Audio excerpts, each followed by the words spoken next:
What's going on, everybody? It's the Creative Fro checking back in for another episode of What I Wish I Knew Wednesdays, and today I'm going to be talking about portable microphones and why I wish I knew about this when I first started out. Before I dive into today's video, let me remind you real quick to hit the big red subscribe button if you have yet to already, and also turn that notification bell on just for fun. So I really wish I knew about a portable microphone when I first started out, because there were so many times I would use my microphone in the camera or my Rode microphone that I would add to the top, and my sound still wasn't coming out good. Then I stumbled across an amazing product called the Zoom IQ7. This thing here can turn your phone, iPod, or any iOS or Android device into a portable microphone. Having clear sound and sound effects really help tell your story and helps the audience connect a lot more to the video. Then you start really separating yourself from the crowd by making your own custom sound. Another reason why I really like having this and I wish I knew about it is because it's so easy to toss in my bag. Look how small it is. This doesn't take up barely any room compared to my hand right here. All you have to do is toss it onto the bottom of your phone. I'm just using my iPod here. And just like that, now my iPod is a portable microphone. I have my cell phone here too as well. You would just have to take your case off if you have something kind of at the bottom of your phone, right in there, and we're good to go. So now you might be wondering, what do you mean by custom sounds and how could I use that in my video actually? Think about this.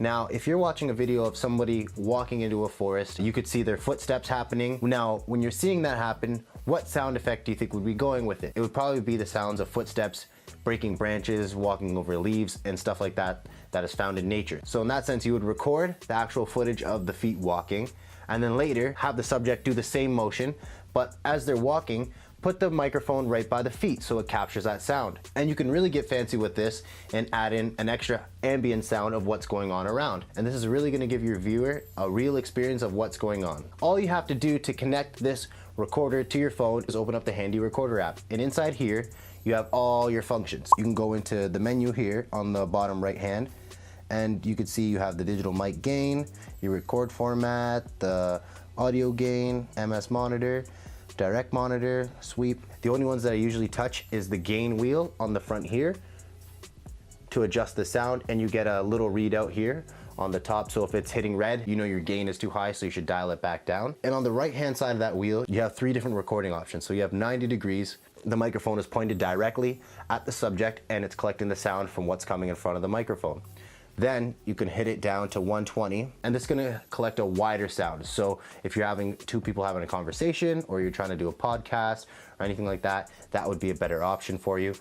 And at the bottom, if you guys are audio wizards out there, this is gonna give you a raw recording format. So in post-production, you're gonna have more to play around with and you can really manipulate the sound to make it sound however you really want it to sound. All you have to do is press this red record button to record your sound, your pause play button in between the recording. So if you wanna stop the recording, you just play that and then press play again when you want it to start. Just to stop on the left-hand side there, that will stop your audio recording, and we'll place it into these files here, into the file folder. Another benefit to this recorder is on the side here, you have a input jack for your headphones. So what I do when I'm on set is I'll plug in these headphones and use it to listen back as I'm recording. And I find the headphones are really good to have on to control the gain, and I can hear if I'm picking any excess noise that I don't want. So it really helps with how the final sound comes out because you can really hear how it is before you press record. And say you're at a super windy location and you need to add a little windscreen to it. This actually comes with the microphone itself. You just pop it on top here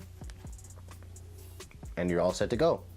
And now this is gonna give you a little bit of wind protection if there's too much wind coming into the microphone. So just to show you guys how easy this is, I'm gonna play back some sounds I got in the car earlier. All I did was use this recorder mic with my iPod, and it was able to make these kind of sounds. So this is just an example to show you what it actually sounds like.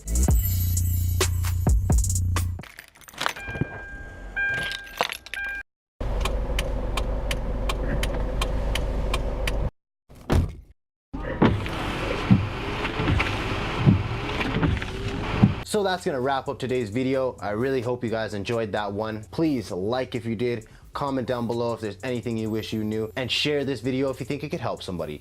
It's the Creative Fro, and I gotta go make some sounds.